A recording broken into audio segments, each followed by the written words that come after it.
Behaviors can be identified or detected through 4 different ways. The first one is emotions. You can guess the emotions of a person through the voice and their speech. The second is states induced by external conditions. That is, you can very easily judge by the voice of a person or by their speech that they are intoxicated or they have used some kind of drugs. There are certain internal behaviors as well, that is deception, or if someone is lying or disguising. These factors can also be detected through the speech and voice of a person. Health states, for example, flu, or person is feeling lethargic, maybe lazy, you may be able to identify these through the speech of a person.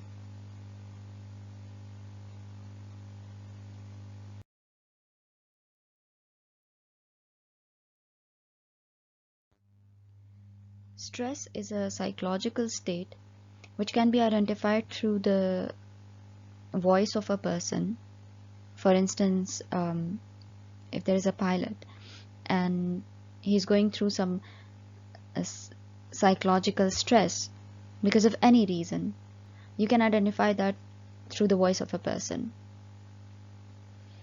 Stress, either it is even if it is posed or if it is studied naturalistically. So for instance, you can study it in a lab by creating an artificial person who is applying the stress. So it can be studied in a lab where there is an applied stressor, and you study that in that a scenario where it is posed. However, it can also be studied naturalistically, that is any video or audio tape that you're listening to and you are trying to identify the stress through the voice of a person. It can be done either ways. There's a serious problem that relates to the level of the stress. Now, there are certain emotions, including stress, that can be identified in the speech of a person. Now, what are those problems? One problem is that you cannot identify whether the level of the stress is very high or it is low. You can identify randomly that this could be stress, but it is difficult to identify the level of the stress, because sometimes the person is easily able to conceal it or is trying to hide it. That is why it becomes a little difficult to identify the stress.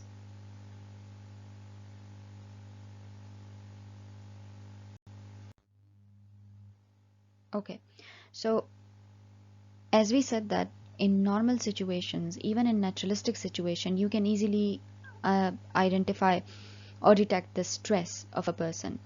So if the stress of a person is identified naturally, then it is also possible that it can be identified through different softwares as well. Just as in the previous lecture, it was discussed that the voice of a person and the use of the vowels can be identified easily through spectrography, and the same methods can be applied in identifying the stress of a person as well.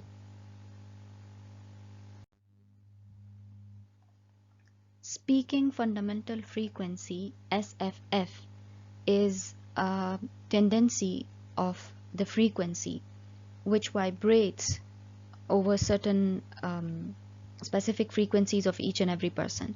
Now, this may vary and this may change when a person is tensed or when a person is under stress.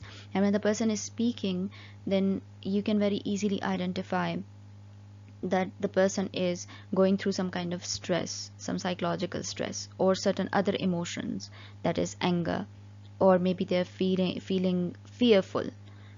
That is why they are going through that state, which has effect over the speech of a person, and which can be identified through SFF. SFF levels are raised in the emotions of fear and anger, and it can be identified as an example in the emotions of the pilots under pressure or in danger. Uh, there is a considerable rise in SFF due to increase in the stress level. However, SSF, there is increasing level of SFF in the in the situation where you have anger, but that is more or less when it comes to the fear, because if you might have seen people communicating while they are angry, and when they are angry, their voice is more, it has more SFF as compared to when they are fearful. However, it may vary from situation to situation, because sometimes if a person is fearful, they, in order to conceal it, they hide it through the anger as well, but still the emotion of anger is over there. So if, for example, someone is fearful that the person will be caught by the police, so in order to conceal this emotion of fear, they get angry, and that is when the SFF is identified, where it is showing the increased.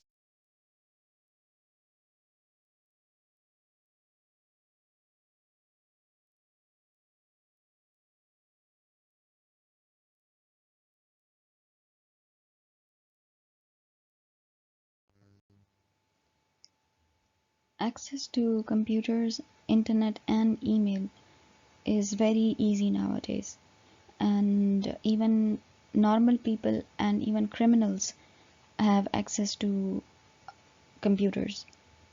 So it is very difficult to hold these activities. In modern society, everyone has to face this issue between freedom of expression and this illegal activities which are going on through cybercrime. The problem is that there's a battle going on between the freedom of expression, that you are allowed to do whatever you want to do and whatever you want to say. However, at the same time, there are certain boundaries which are blurred when it comes to illegal activities, just like sending a hate mail. What is freedom of expression? Freedom of expression is that everyone shall have the right to hold opinion without interference, and everyone shall have the right to freedom of expression. That is, whatever they want to say, they may say it.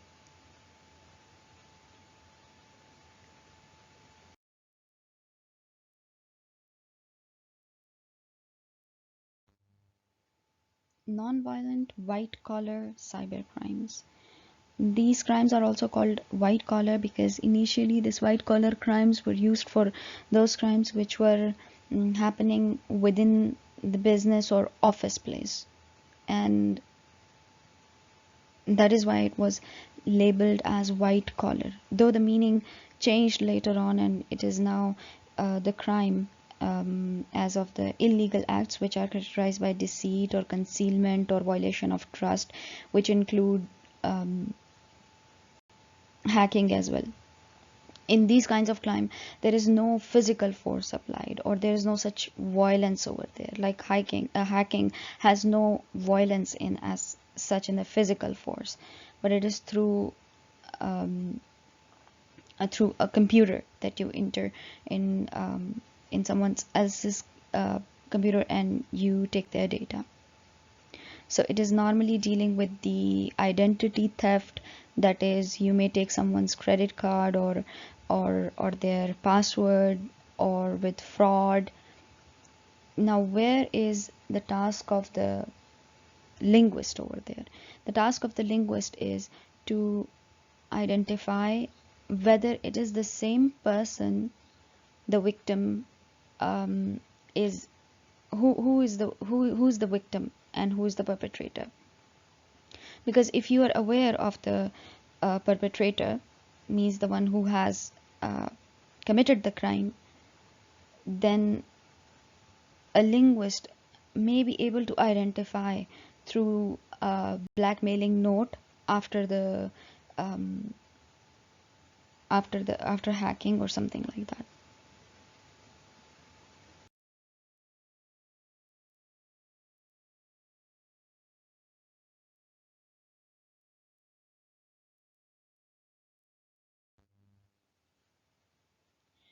Insidious crime, cyber crimes.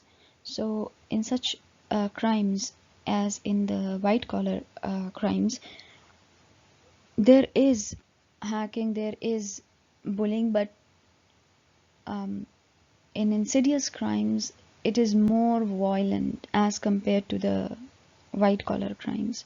That white collar crimes can be just for the purpose of, scaring someone, or it's just for showing that I have more information about how to hack a system, or I know how to do it, just to show the world or just to show the person that, see, I did it.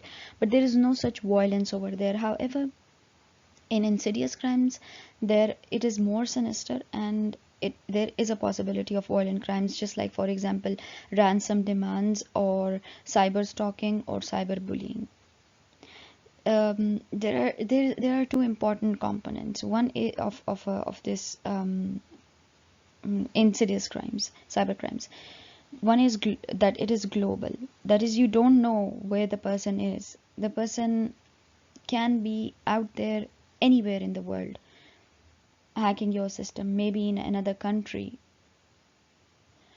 and it is unrelenting. That is, a victim in some physical uh, crimes or bullying can be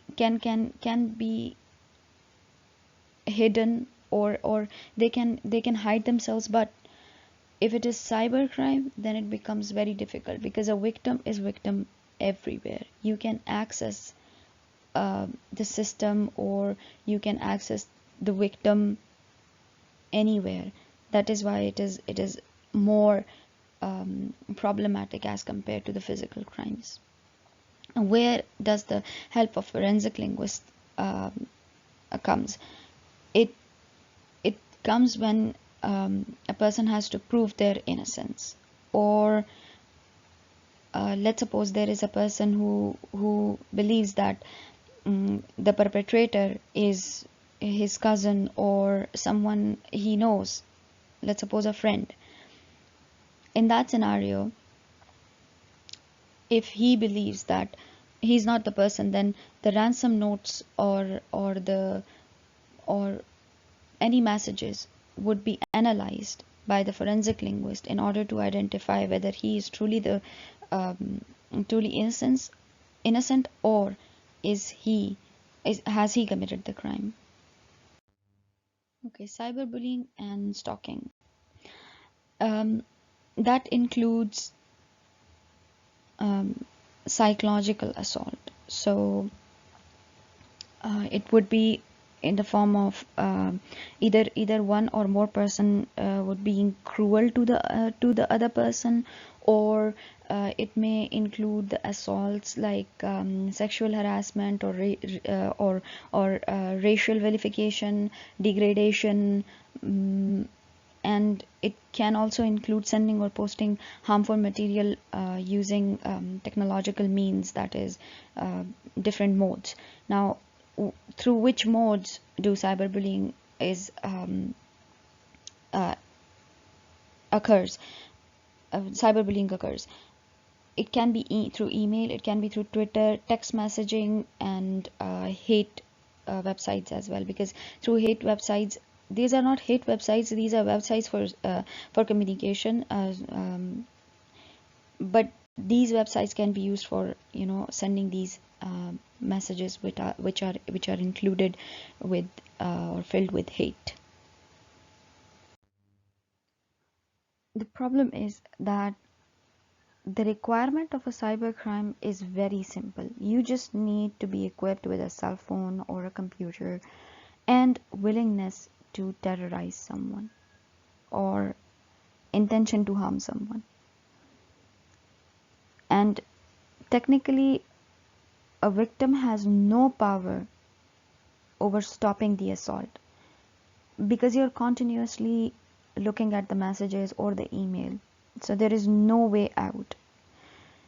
This the state legislature passed a law regarding the bullying, that it must be stopped, and punishment will be given to anyone who would be found bullying anyone in the school. Now that was passed in United States after a 15-year-old girl committed suicide because of this bullying.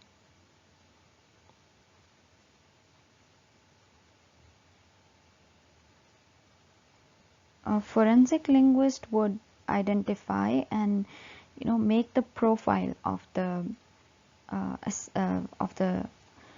assailant. Now, how do you make a profile? You make a profile with the already available data that you have. So, for instance, demographics. You would identify the age of the person, whether the person is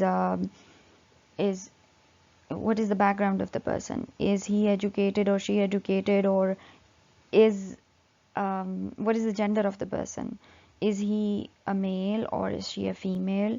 Through the text messages that is sent, you'll be able to identify what is the age of the person, the gender of the person, the educational background of the person, maybe the the first language, if the person is from UK or US or Australia, because there are certain features of the language which would identify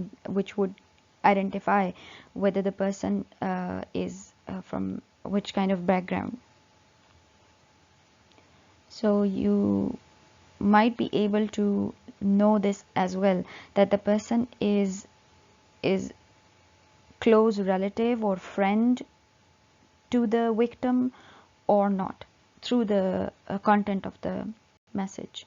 This is the task of the forensic linguist, to generate a profile of that sender of the message or the perpetrator.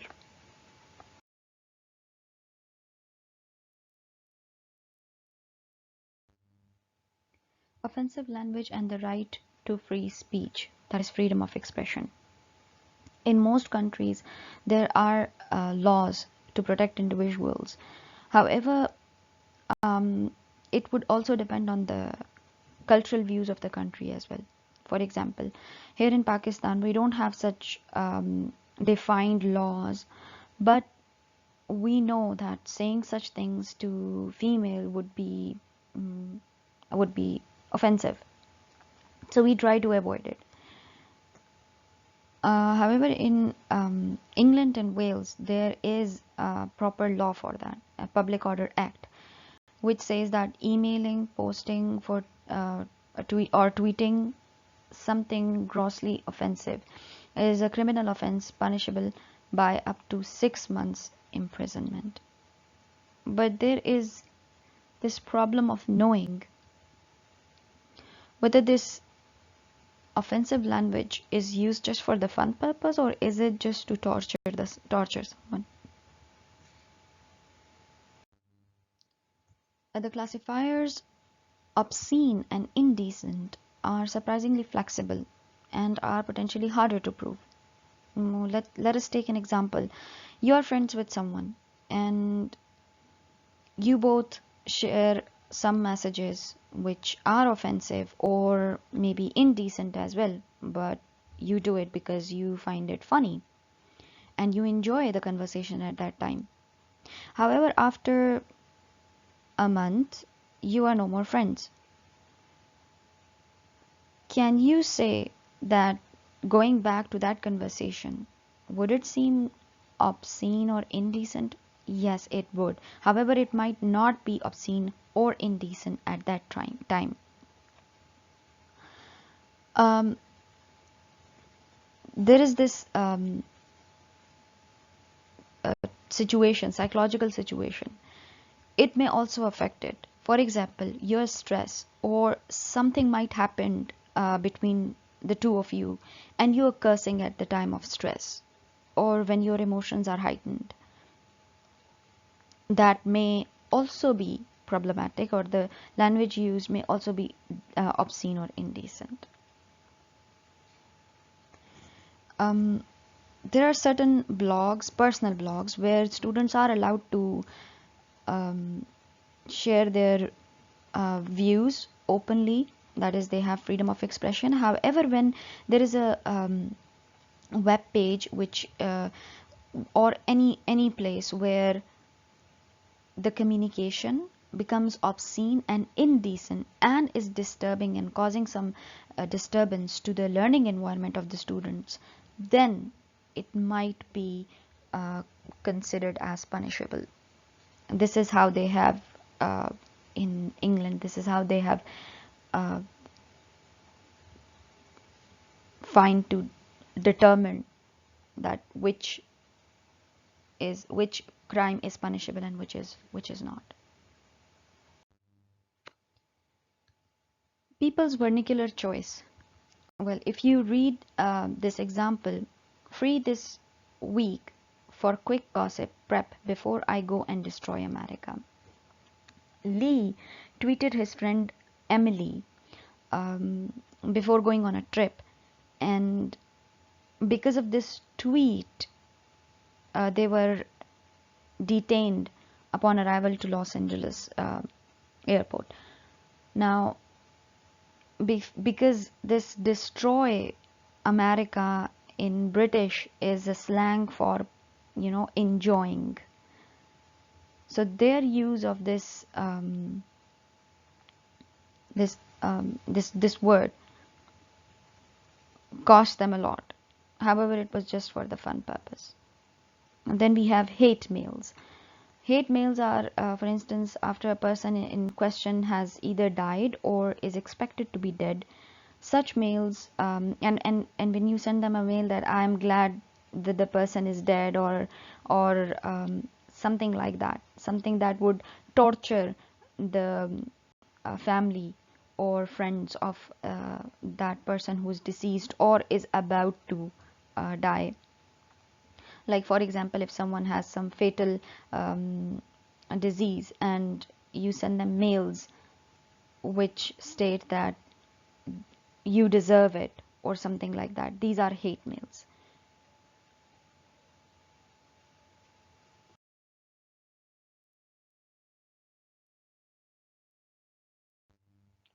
Okay, in these kinds of cases, mm, it may include grooming, and then it would lead to, because it's violent crime, so it would lead to disappearance or murder of someone.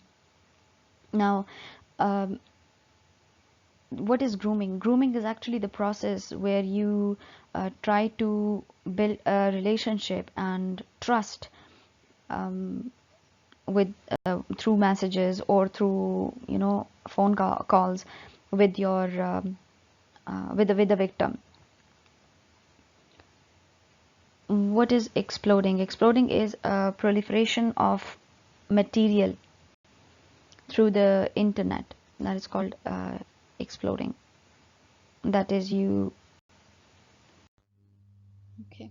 So a study was conducted in which certain questions were answered regarding the perpetrator, where the interlocutor or pedophile is physically located, because as I've told you before, that when you are generating a profile of someone, you can easily locate where they are living, because for instance, if they are living in slum area, their language will be more slang, the use of the language will be more slang, words would be more vernacular forms. That's how you get to know that where is a pedophile located. You can also know about the the access to the children, or what kind of ages the pedophile is trying to target.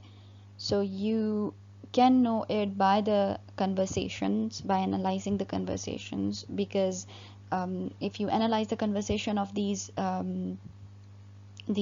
perpetrators, you'll very easily able to identify what kind of crimes they are interested in, not just in these not just in violent crimes, but in all kinds of crimes.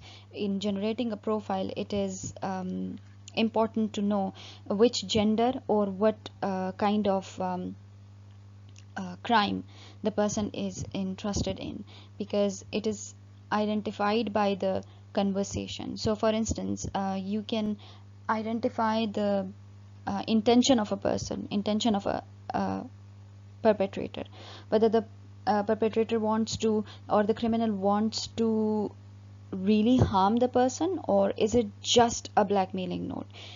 So you have to identify it through the words that they have used. Moreover, you in the case of pedophiles, you may also identify the that whether the relationship is already built, or they are trying to build the relationship, because different within police departments, there are different departments which are separately given this task to identify and target these pedophiles, and they are living right there in this life. They disguise themselves as pedophiles. The police officers disguise themselves as pedophiles, and then they try to talk to these people. So through communication, through their communication, they get to know whether this person is truly interested in it, or it's just for the fun that they are doing it, or they would really harm the person, or would they really are they really targeting someone right now or not. Okay, the function of forensic linguist is that in these cases is to question the measure of intent, like what is that the molester is trying to intend, whether he's going to carry out these deeds, or whether he or she is going to just taking the fun out of conversation. That's it. Now the question is that how would you identify the linguistic patterns of any text? We call it in linguistics, in forensic linguistics, it is called community of practice. Community of practice means that every communication, or in every context, there is a certain way that you communicate. For instance, a parent communicates in our society. How would a father communicate with the daughter, or how would a father communicate with the son? How would mother communicate with children? There are certain community of practice that we have in communication. That is the way to identify whether the person is going to uh, uh, actually conduct the activity of that crime or not. For that, you need to read, for the reference, you need to read the text, which is normally in the same way. Like if like just I have given you the assignment, in that assignment you'll see that the same kind of text is repeated again and again. So in every blackmailing note, or in any ransom note, there is same kind of content which is going to be repeated, only the words are going to be different. That's the community of practice, where you identify things. Okay, what are the other things which are important when it comes to identifying? It includes the topic choice, like in which sequence you have written the points, or the lexical choices. The lexical choices would be, for example, I will do that or I may do that. So there is a difference. I may is like the person um, is not going to do it like 100%. But if a person is writing will, there is 99% chance that the molester or the criminal or the perpetrator is going to um, conduct the activity, or is going to go ahead with whatever threat the person is giving. So lexical choices are very important. Then the meaning of those lexical choices. For instance, killing, murdering, or harm, something like that. Each word has its specific meaning. Every word is, one word is more intensified and the other is not intensified. So if the person is using intensified words, then then it might be the case that the perpetrator is emotionally very strong and he has no feelings, soft corner for the victim. So there are chances that the perpetrator is going to commit the crime. And then we have the nature of the discourse sequence. The nature of the discourse sequence is that whether you are giving giving the blackmailing, in the blackmailing note, for instance, if you are providing uh, the punishment first, or you are actually asking for the if asking for whatever you are desiring. So for instance, if you desire some money before, um, in the text, when you start with the discourse sequence, that you start with first writing that I have this video, or I have this audio, or I have this data, your personal data, and I might leak it out. However, if you don't want that, you may give me this much money. So in this sequence, if you look at the sequence, you'll find that first, um, there is this fear that is created. Then second is, what would be the outcome of it, and then they are trying to give a solution for that.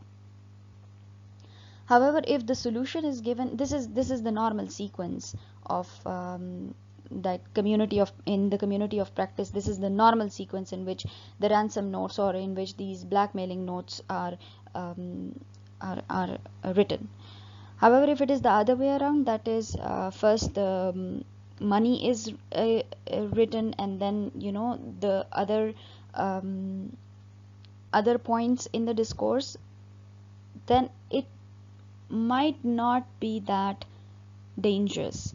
However, if it is written in the other sequence, the first sequence, that is, first you threat the person, and then later on ask for the ransom, then there is a chance that um, it's it is it is going to happen. Okay, community of practice interact, and that their communications are very objective driven. Mm, Objective driven means that there's no such thing in specifically here. This point is about the pedophiles or grooming. So if or any sex crime. So if a person is their text is very objective driven, there is no however, in grooming there is some kind of feelings involved, but the rest, it's very objective. They want something, they want it, and they will not have waiting for 2 or 3 or 4 years to plan and then target. No, these pedophiles or sex criminals, they all just do it in weeks or months. They don't wait for a lot of time. that is why their communication is more objective driven, and there is more evidence of girls who are the victims rather than the boys. And these are the studies which show the frequency that girls are more targeted as compared to boys.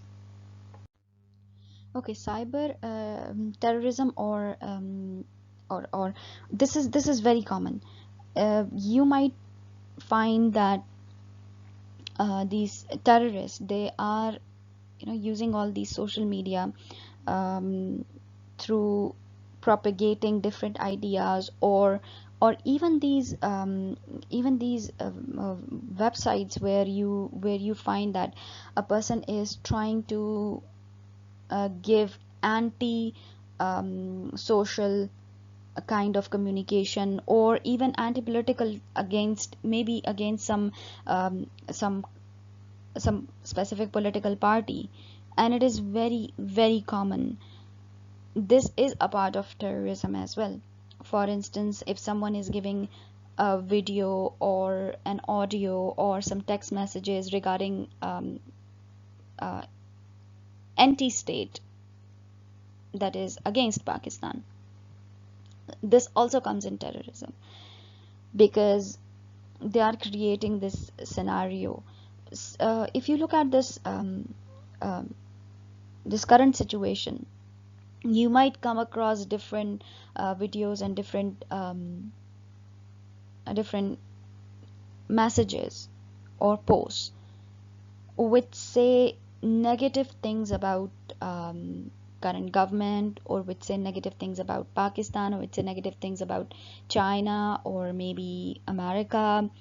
And all of these are actually creating, some kind of protest against the other party, or against or trying to meet some political ends. That is why it comes in hacktivism, or it comes in cyber terrorism.